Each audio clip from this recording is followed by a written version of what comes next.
Our afternoon continues as we wrap up our Mompreneur Unleashed Summit. Thank you, ladies. Thank you to the presenters for doing such a wonderful job and bringing such great information for us.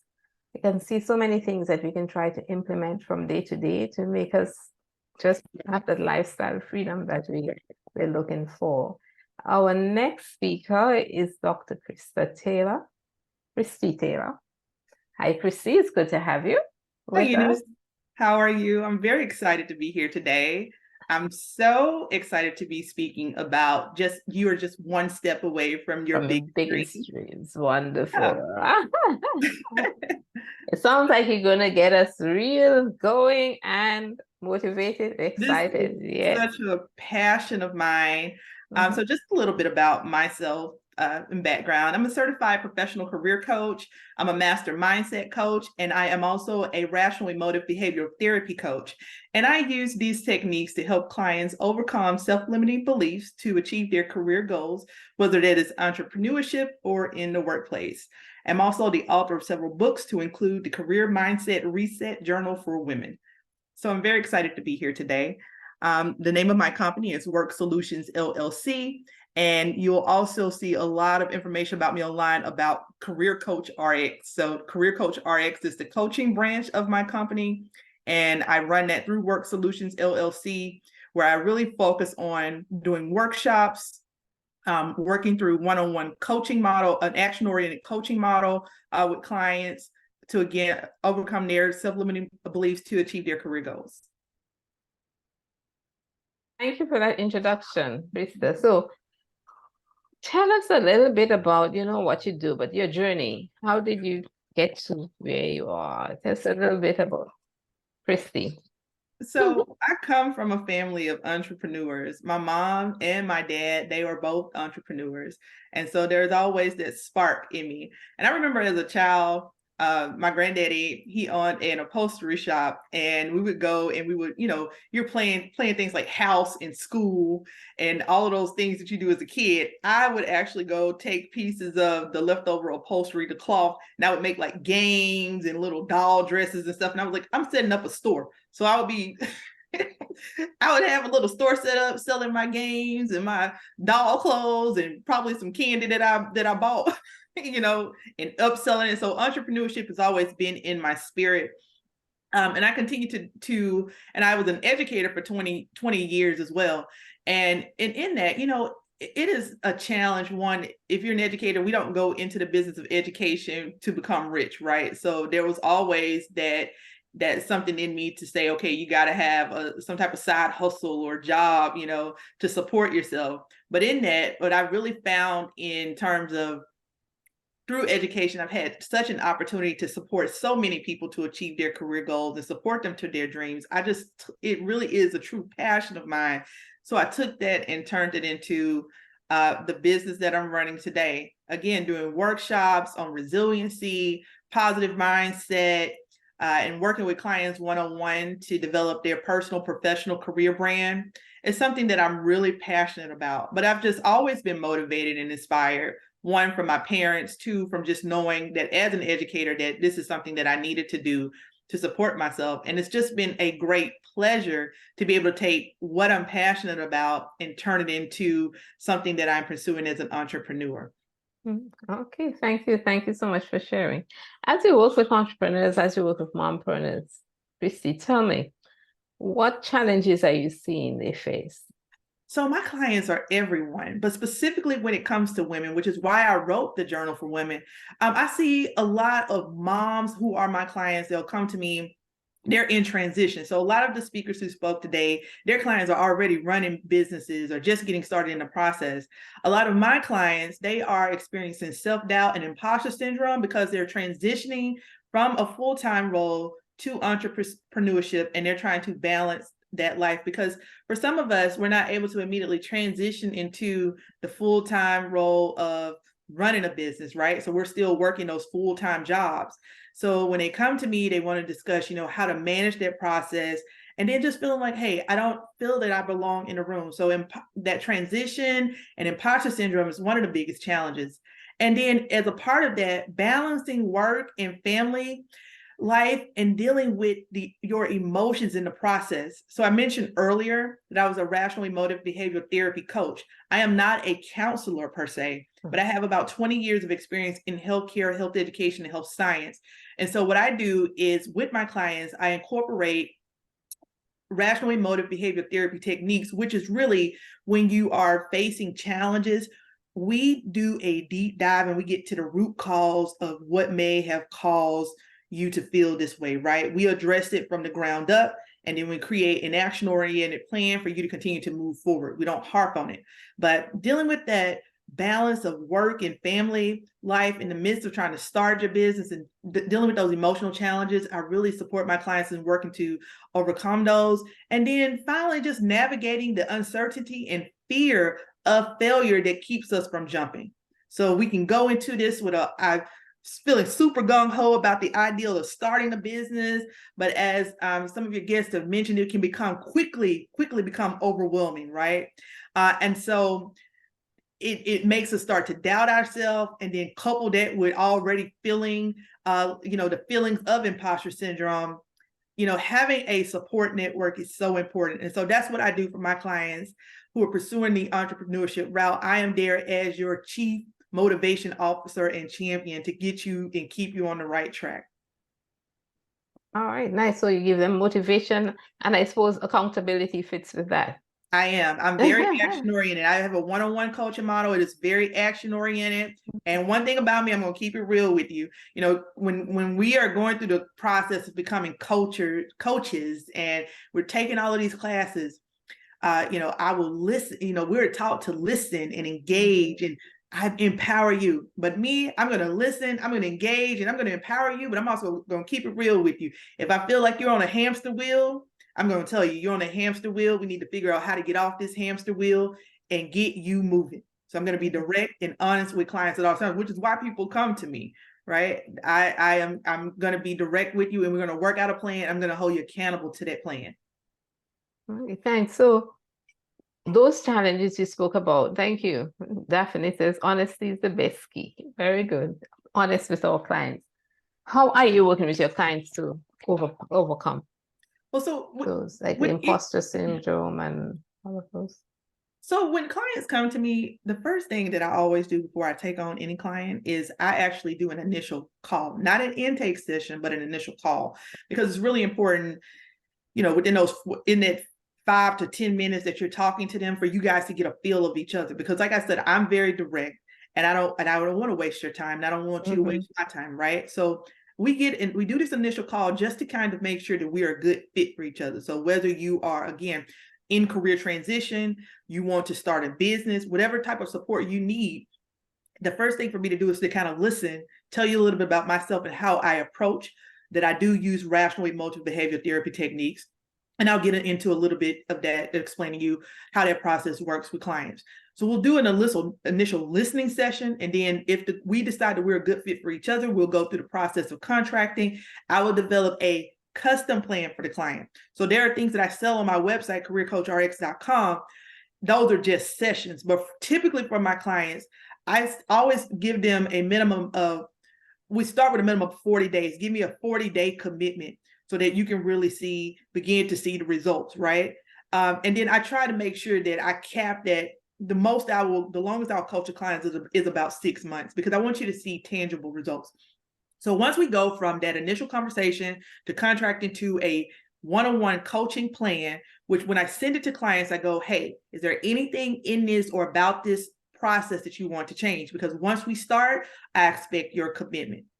The first meeting is an intake session. In that intake session, the client is going to already come to the session with some homework that I've given them before they even got there. And that is really an examination of your thoughts and mindsets. I want to know, we're going to use that first 75-minute intake session for me to learn really more about you, where you are. So they're taking assessments. They're really doing a deep dive into what the challenges they are currently facing, and then where we want to go, where they want to go, by the end of this process. So we use that meeting to really engage, and we talk about some of the things, the challenges that they're having, and then we develop an action plan in that meeting are how we're going to address those challenges. And that doesn't mean that during that 40 to 60-day process that additional challenges won't come up. What I generally find with my clients, particularly if they're going into entrepreneurship, again, looking for a job or whatever it is, the first thing that I always will say is, have you worked on, you're saying you want to start this business, and you're saying you're having these challenges, or you're saying you want to make this career shift.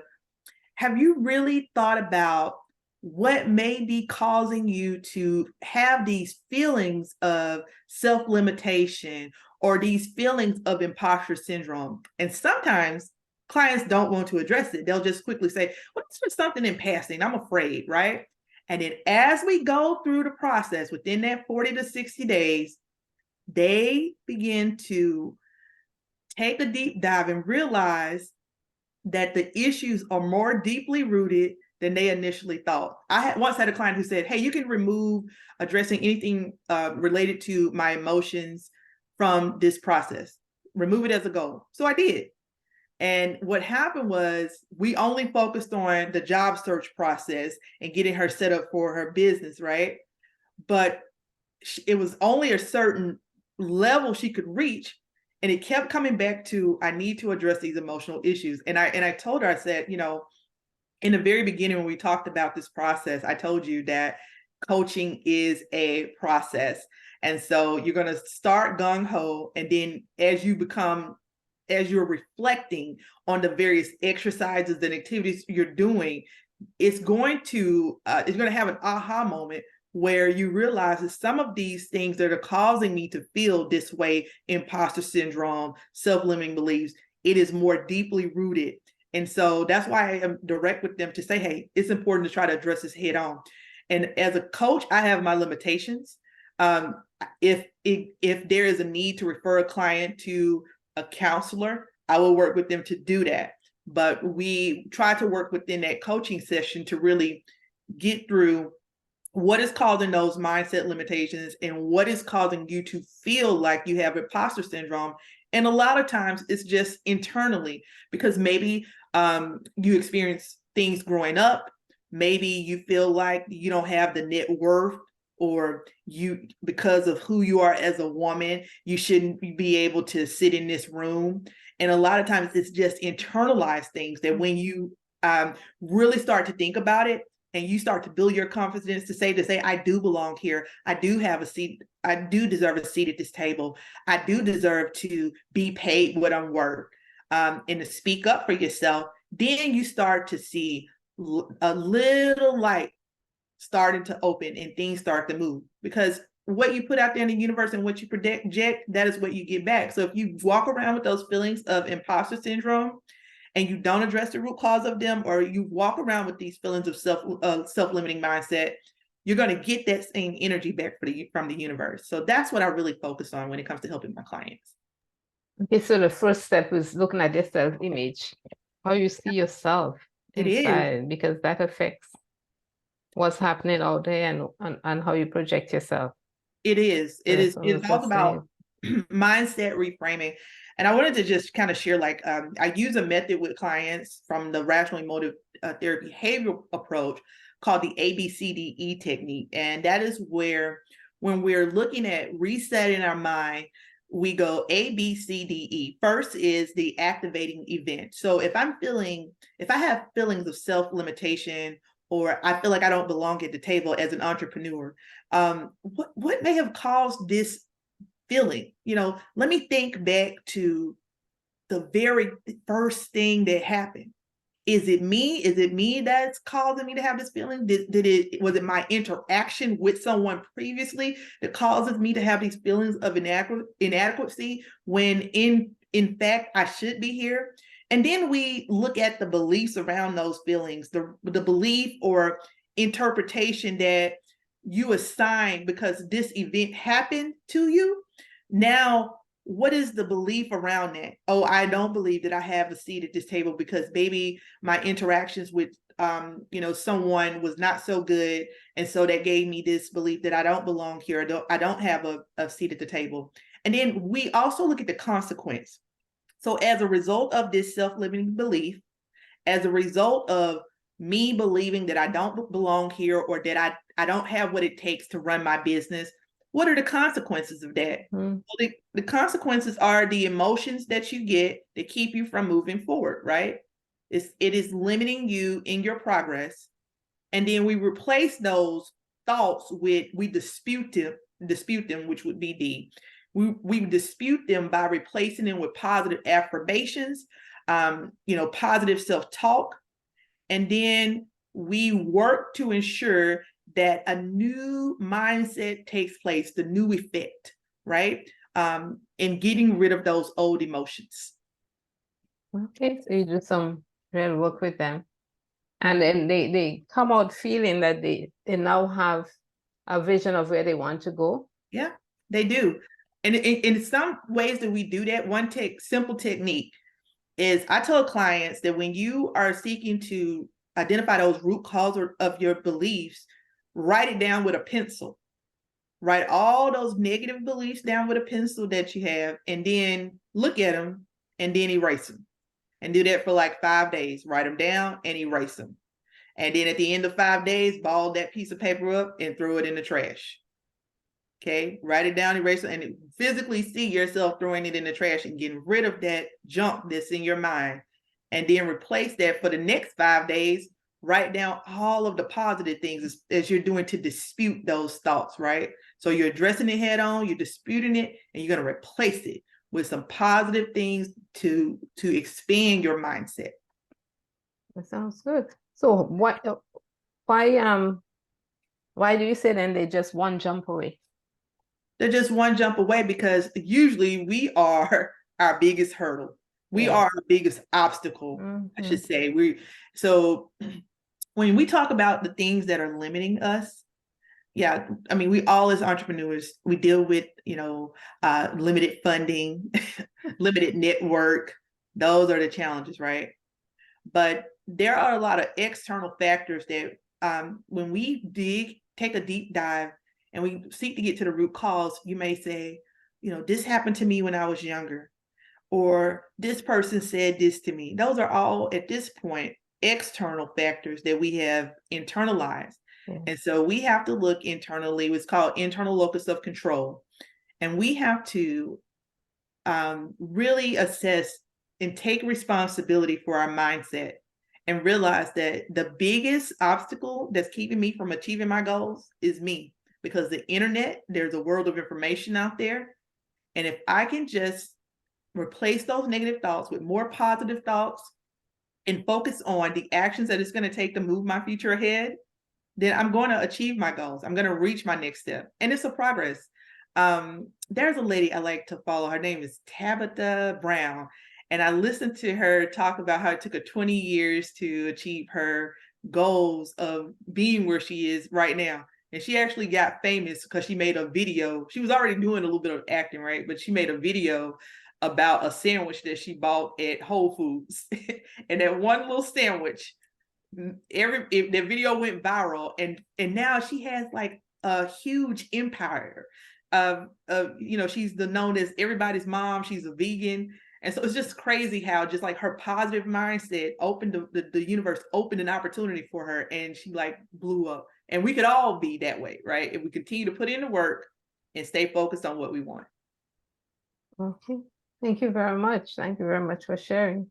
And so what are you offering? What gift do you have for our audience today?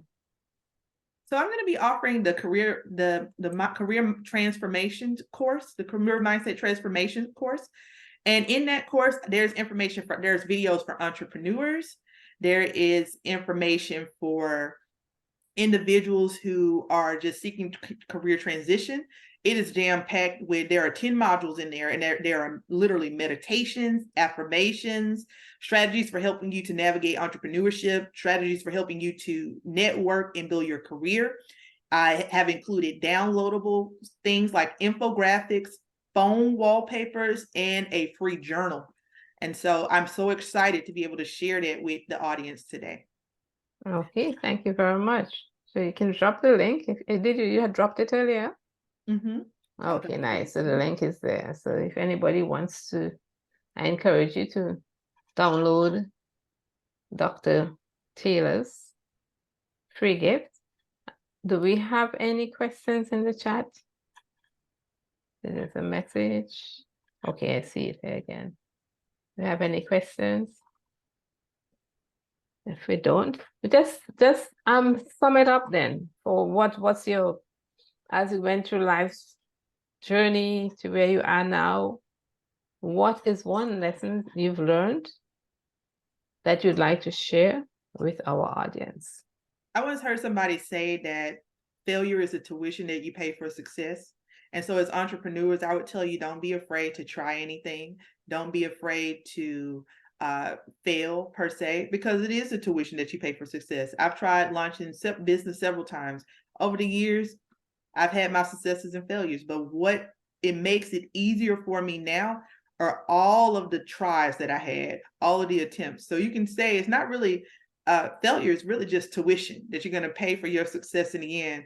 And your mindset really plays a large part in that. So don't be afraid to jump. Don't be afraid to fail, because again, that's just tuition for your future successes. You have to be able to take a chance on yourself to be able to achieve your goals. Thank you. Okay. Very good lesson. Well summarized. I appreciate you so much, Dr. Taylor. Thanks for coming on board for the summit. Thank you so much. And you can reach me on all of the social media platforms at careercoachrx.com. So I'm really excited. Thank you. Okay, welcome. Thanks.